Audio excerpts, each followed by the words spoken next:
আমি সেই হিন্দু মেয়ে যে কিনা ক্লাস 9-এ উঠেই বাড়ি থেকে বের হই মুসলিম হব বলে। এক মুসলিম ছেলেকে বিয়ে করে তার বাড়িতে যাওয়ার পর আমার যা আমাকে এক অদ্ভুত নামে ডাকতো, আর সেই নামকে কেন্দ্র করে পুরো পরিবারে যা ঘটে সেটা শুনলে আপনারও হৃদয় কেঁপে উঠবে। আমার নাম আগে ছিল রত্না তালুকদার, এখন উম্মে সালমা। আমার জন্ম হচ্ছে কক্সবাজার আর এখন থাকি গাজীপুরে। আমার জন্মের সময় আমার মা মারা যায়। আমি আমার মাকে দেখিনি। আমার মা মারা যাওয়ার পর পার্শ্ববর্তী এক মুসলিম মায়ের দুধ খেয়ে বড় হয়েছি। আমার ভাই বোন সবসময় আমাকে অলক্ষী বলতো। সবাই বলতো আমি নাকি আমার মাকে খেয়েছি। শুধুমাত্র আমার বাবাই আমাকে ভালোবাসতো। একটু বড় হওয়ার পর যখন স্কুলে যাওয়া শুরু করলাম, সেখানেও দেখলাম মুসলিম বন্ধুরাই আমাকে ভালোবাসতো। বিশ্বাস করেন, আমাদের কোনো আত্মীয় স্বজনই আমাকে ভালোবাসতো না। মা মারা যাওয়ার পর আমার বোনেরা মাসির বাড়িতেই থাকতো। ঘরের মধ্যে গোলা ভরা ধান ছিল, তারপরও আমাকে ভাতের কষ্ট করতে হতো। একটু কিছু ভুল হলে ভাবিও মারতো, সাথে ভাইও মারতো। আমার বাবা গাছের ব্যবসা করতো, প্রায় সময় উনি বাহিরে থাকতো। সারাদিন চেয়ারে বসে বসে আমার ভাবি আমাকে দিয়ে সব কাজ করাতো। আর একটু বড় হয়ে যখন আমি ক্লাস 9-এ উঠি, তখন আমাদের স্কুলের হুজুর স্যারের মেয়ে ছিল আমার বান্ধবী। সে আমাকে সবসময় ইসলাম ধর্ম সম্পর্কে বোঝাতো। আমারও শুনতে খুব ভালো লাগতো। স্কুলে যখন ধর্ম ক্লাসের সময় আমাদেরকে আলাদা করে দেয়া হতো, আমিও লুকিয়ে লুকিয়ে ইসলাম ধর্মের ক্লাসে গিয়ে বসে শুনতাম। আরবি পড়া, গজল, এগুলো আমার খুবই ভালো লাগতো। এসব কথাবার্তা স্কুলে তো আমি অনেক মারও খেয়েছি।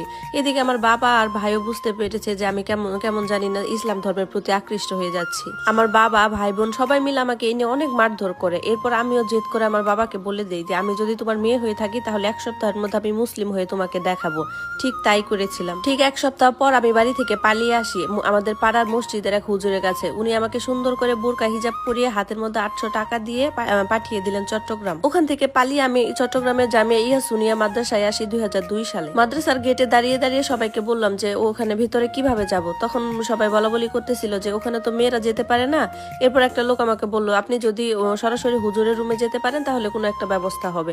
আমিও কারো কথা তোয়াক্কা না করে সরাসরি হুজুরের রুমে চলে গেলাম। প্রিন্সিপাল হুজুর আমাকে দেখে প্রথম যেটা বলেছিলেন সেটা হচ্ছিল, তুমি এখান থেকে চলে যাও। আমি তাকে তখন বলি, আমি বহু কষ্টে 7 সাগর 13 নদী পেরিয়ে আপনার কাছে এসেছি। আপনি যদি আমাকে এখান থেকে তাড়িয়ে দেন তাহলে আমার আর কোথাও যাওয়ার কোনো জায়গা থাকবে না। আপনি আমাকে দয়া করে মুসলিম হিসেবে স্বীকৃতি দিন। তখন মাওলানা জালালউদ্দিন কাদেরী সাহেব, যাকে আমি এখন বাবা বলে ডাকি, উনি আমাকে বসতে দিলেন। উনি বুঝতে পেরেছেন যে আমি অনেক ক্ষুধার্ত।